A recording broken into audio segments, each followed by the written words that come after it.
அனைவருக்கும் வணக்கம். இன்றைக்கி நம்ம பார்க்க போகிறது தக்காளி சட்னிங்க. இது குயிக்காக செய்யலாம், ஈஸியாகவும் இருக்கும், அஸ் வெல் அஸ் டேஸ்ட்டாகவும் இருக்குது. எப்படி செய்யலான்னு பார்க்கலாம் வாங்க.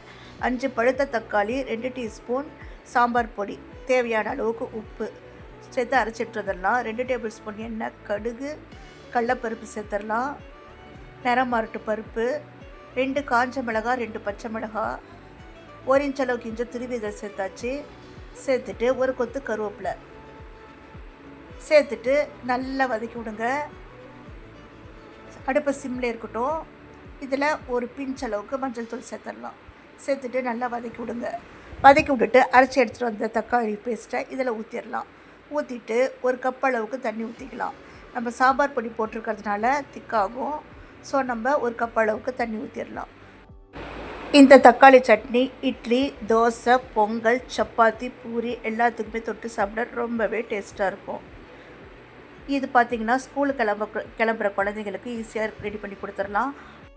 ஆஃபீஸ் ஃபார் லேடிஸ்க்கு ஈஸியாக ப்ரிப்பேர் பண்ணுறதுக்கு இது நல்லா ஹெல்ப்ஃபுல்லாக இருக்கும். இப்போ இதில் பார்த்திங்கன்னா ஒரு 1/4 டீஸ்பூன் பெருங்காயம் சேர்த்துட்டு நல்லா கலந்து விட்டுட்டு மூடி போட்டு ஒரு 5 மினிட்ஸ் லோ டு மீடியம் ஃப்ளேமில் வச்சு 5 மினிட்ஸ்க்கு அப்புறம் ஆஃப் பண்ணிடலாம். சூப்பரான தக்காளி சட்னி ரெடி.